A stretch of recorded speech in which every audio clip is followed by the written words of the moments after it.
We all have some times in our life जहाँ पे हम बहुत डाउन फील करते हैं and we feel like of giving up. आज मैं आपको 2 स्टोरी सुनाऊंगा जो मैं अपनी लाइफ में हमेशा पढ़ता हूँ जब मुझे क्विट करने का मन करता है। मुझे लगता है कि यार कोई रिजल्ट नहीं मिल रहा, कुछ काम नहीं कर रहा, लेट्स क्विट। तो वो 2 स्टोरीज़ जो मुझे इंस्पायर करती हैं कि नहीं, I don't have to quit, I have to work again and again. First जो स्टोरी का यार उसको मैंने टाइटल दिया इस from zero to millionaire and the second one is don't think about the result. अब ये जो दोनों स्टोरीज़ का जो मैंने टाइटल दिया है इस कंक्लूजन है कहीं ना कहीं, पर ये जो स्टोरी है ना एक मूवी की है जो मैंने सुना था and I have noted down in my notion. तो मैं स्टार्ट करूँगा यार don't think about the result one से। ये स्टोरी बहुत लॉन्ग थी पर मैं इसको बहुत ही शॉर्ट में आपको सुनाऊंगा। तो होता कि एक पर्सन था जो जिमनास्ट होता है and he always thinks that he is the best.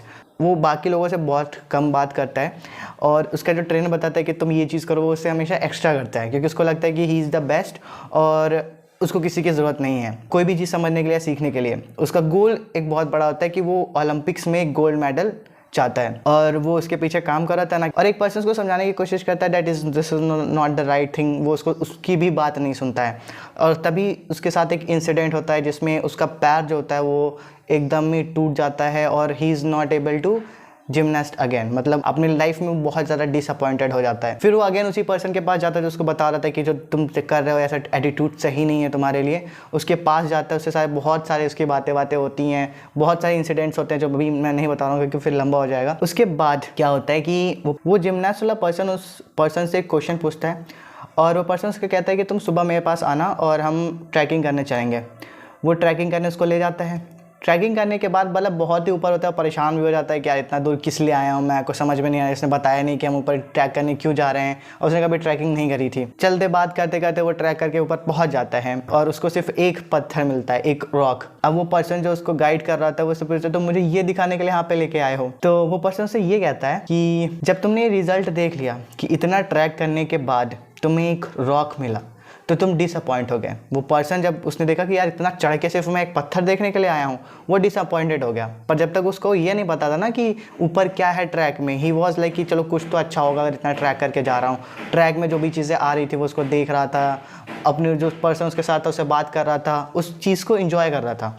तो ट्रैक जो एक जर्नी थी उसको एंजॉय कर रहा था, पर जब उसने रिजल्ट देखा रॉक तो वो डिसअपॉइंट हो गया। उस पर्सन और जिमनास्ट को समझाने की ये कोशिश करी कि तुम जिस चीज़ रिजल्ट के पीछे भाग रहे हो वो गोल्ड मेडल, उसको हासिल करने के बाद हो सकता है कि तुम शायद उतने खुश ना रहो, शायद तुम उतना एंजॉय ना कर पाओ, शायद तुम उतना एक्साइटेड ना हो जितना तुम इस जर्नी में इंजॉय कर रहे हो कि मुझे वो गोल्ड मेडल चाहिए। जो तुम प्रैक्टिस कर रहे हो, जो तुम लोगों की सुन रहे हो, जो ट्रेनर से तुम गाइडेंस ले रहे हो, वो जितना तुमको एक्साइटेड कर रही है आज, शायद वो मेडल मिलने के बाद तुम्हें उतना एक्साइटमेंट अपनी लाइफ में फील ना हो।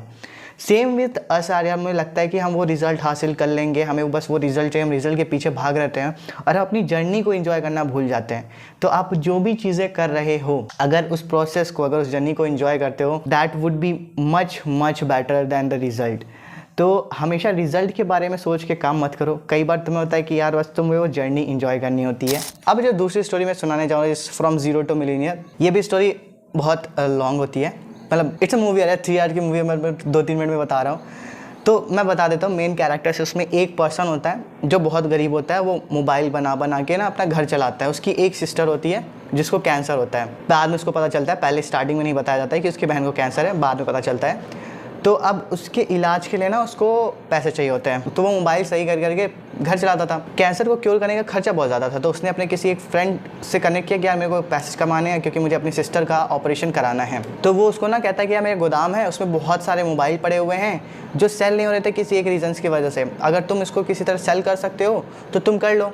अब वो मोबाइल में छोटा पर्सन था पर उसको नॉलेज बहुत अच्छी थी। उसने कहा ठीक है, वो गया गोदाम में, उसने सोचा, उसने देखा, उसको सोच लगा कि अगर ये चीज़ मैं सही कर देता हूँ ना तो मैं इस पर इतना प्रॉफिट गेन कर सकता हूँ और मैं अपनी सिस्टर का सर्जरी बहुत आराम से करा सकता हूँ। तो उसने क्या किया, कुछ पैसे दे के अपने फ्रेंड से वो गोदाम ले लिया और उसका एक एक फ़ोन वो सही करने लगा। जब उसने एक एक फ़ोन सही करने लगा तो उसको पता चला कि यार ये फ़ोन तो बंद हो गया। वो इसके पास एक ही ऑप्शन था, यार गिव अप कर दे और उसके जो पैसे भी जो उसने दे दिए वो भी लॉस हो जाता। तो वो क्या किया, उसने उस फ़ोन के कंपनी के पास गया। ठीक है, उसने कहा कि अगर हम ये चिप चेंज कर दे ये तो हम इतना प्रॉफिट गेन कर सकते हैं। वो चाहता था कि वो पूरा फ़ोन उसी पर्टिकुलर कंपनी को बेच दे।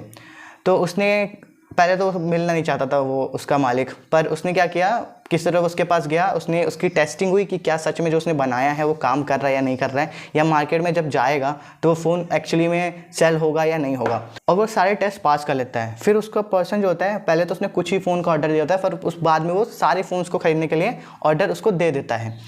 अब उसके पास जो गोदाम के लिए भी पैसे नहीं होते कि वो जो उसने रेंट पे लिया था उसको फिर से वो रेंट दे सके, और उसका फिर जब वो रेंट नहीं दे पाता तो उसकी जगह वो खाली कर दी जाती है। अब वो अकेले वो सारे फ़ोन्स, बहुत सारे फ़ोन्स होते हैं, आई थिंक 1 लाख के करीब होते हैं, वो अकेले सही नहीं कर सकता था, तो उसको चाहिए था वर्क फोर्स। अब उसके पास इतने पैसे नहीं थे कि यार वो किसी को सैलरी दे सके उन फ़ोन्स को सही करने के लिए। तो वो जाता है और ऐसे ऐसे लोगों को पिक करता है जो बहुत गरीब होते हैं। मतलब एक पर्सन होता है जिसका पैर कट चुका होता है और अभी वो काम नहीं कर रहा होता है, उसको खाने के लिए पैसे चाहिए। एक लेडी के पास जाता है जिसके पास जॉब नहीं होती है, उसको अपनी फैमिली को भी सर्व करना होता है। और एक और पर्सन होता है जिसकी जो वृद्धाश्रम में रह रहे होते हैं, मतलब ओल्ड एज होम में रह रहे होते हैं और उनके पास काम नहीं होता है, वो फ्री होते हैं। तो वो उनसे बात करता है, कहता है कि मैं अभी पैसे नहीं दे पाऊंगा, पर अगर आप ये कर दे तो हम इतना प्रॉफिट गेन करेंगे, उसमें से मैं आपको पूरी बाद में सैलरी दे दूंगा। तो ऐसे करके उसने ना अपनी कुछ 10-12 लोगों की टीम बनाई, ऐसे ऐसे लोगों की जिनको ज़रूरत थी काम की। और वो उनको लगता था कि यार खाली बैठा हूँ, इससे अच्छा ये काम कर ही लेता हूँ, कुछ तो मैं सीखूंगा या इस पर्सन की हेल्प हो जाएगी। वो सभी इसको ज्वाइन करते हैं। पहले वो अपनी एक जगह से काम कर रहा था जिसमें उसकी बहन भी होती है, और साथ में ना वो एक पिज़्ज़ा वाले शॉप पे भी काम करना स्टार्ट करता है। वहाँ से कुछ पैसे पाता है तो अपनी बहन को जो उसकी दवाई होती है, मेडिसिन कर रहा होता है। बाद में क्या होता है कि उसके पास बिल्कुल भी पैसा नहीं होता कि वो अपने घर का रेंट भी दे पाए। तो अब जो वो लोग काम कर रहे थे वहाँ पे, उन लोगों से वो कहता है कि मेरे पास अब बिल्कुल भी पैसे नहीं बचे हैं कि मैं आप लोगों को जगह भी दे पाऊँ। तो फिर वो सॉल्यूशन निकालता है कि अगर कुछ फ़ोन ले जाके आप अपने घर पे या जहाँ भी रहते हो वहाँ पे सही कर लो, फिर हम लोग एक जगह इकट्ठा होकर फिर हम लोग ऑर्डर कंप्लीट कर सकते हैं। तो क्या करते हैं सभी लोग, गोदाम से थोड़ा थोड़ा फ़ोन सब लोग उठा लेते हैं कुछ नंबर्स में और उसको अपने घर पे सही करने लगते हैं। वो अपनी बहन को लेके बहुत से छोटे से गाड़ी में लेके रहता है और बाकी लोग अपना घर पे कर रहते हैं। ऐसे करके वो सारे ऑर्डर्स कंप्लीट करता है और ऑर्डर्स कंप्लीट करने के बाद वो एक मिलीनियर बन जाता है, बिकॉज जो कंपनी जिसने उसको ऑर्डर दिया था उसको पूरे पैसे दे देती है फॉर अ मिलीनियर, और साथ में उसको एज अ बहुत ही अच्छे पोजीशन पे हायर भी कर लेती है जो उसके आगे के बाकी ऑर्डर्स लेंगे। बाद में जिन लोगों ने उस टीम में ज्वाइन किया था उन सभी को वो पेमेंट कर देता है, और जो जिनके पास घर नहीं था, जो ओल्ड एज होम में रहते थे, उन सबकी भी मदद हो जाती है, क्योंकि उन सबको भी पैसे दे देता है। वो अपनी बहन का सर्जरी कराता है और बाद में अपना खुद का एक स्टार्टअप भी करता है। उसके लाइफ में बहुत सारी प्रॉब्लम्स आई थी कि उसके पास रहने के लिए जगह नहीं था, उसके पास गोदाम के लिए पैसे नहीं थे, उसके पास रेंट के लिए पैसे नहीं थे, वो खाना किसी तरह कर रहा था। वो एक टाइम पे पिज़्ज़ा पे काम भी कर रहा था और रात में वो सारे फ़ोन्स भी सही कर रहा था। सो द थिंग इज़ कि हमारी लाइफ में यार बहुत सारी स्ट्रगल्स आती हैं कि कई बार हमें एक ही टाइम पे ना बहुत सारी प्रॉब्लम्स आती हैं, और उस प्रॉब्लम्स को हम कैसे हैंडल करते हैं, that is what going to make you a good person. तो आप भी बहुत सारी चीज़ें करोगे, आपके लाइफ में एक ही टाइम पे बहुत सारी प्रॉब्लम्स आ रही होंगी कि फैमिली प्रॉब्लम है, समझ में नहीं आ रहा कैरियर में क्या करूँ, और भी बहुत सारी प्रॉब्लम्स आ रही होंगी, but you have to find a solution. और आप जैसे जैसे सॉल्यूशन फाइंड करते जाओगे यार, आप एज अ पर्सन तो ग्रो कर रहे होगे, साथ में आप अपनी लाइफ में बहुत ज़्यादा ग्रो कर रहे होगे। तो it's not going to happen कि हर टाइम आपके साथ अच्छा ही होगा, क्योंकि हर टाइम कभी अच्छा नहीं होता है। अगर हर टाइम अच्छा चल रहा होगा तो भी आप बोर हो जाओगे और आपके लाइफ में एक्साइटमेंट ख़त्म हो जाएगी। प्रॉब्लम्स आएंगी, आप उनको फेस करोगे, आपके थोड़ी सी एक्साइटमेंट होगी, बिकॉज एक कोट है यार कि everything is temporary, and I strongly believe that yes it's true. कभी ऐसा नहीं होगा कि यार आपके लाइफ में हमेशा एक ख़राब टाइम चल रहा होगा या फिर आपके लाइफ में हमेशा अच्छा टाइम चल रहा होगा।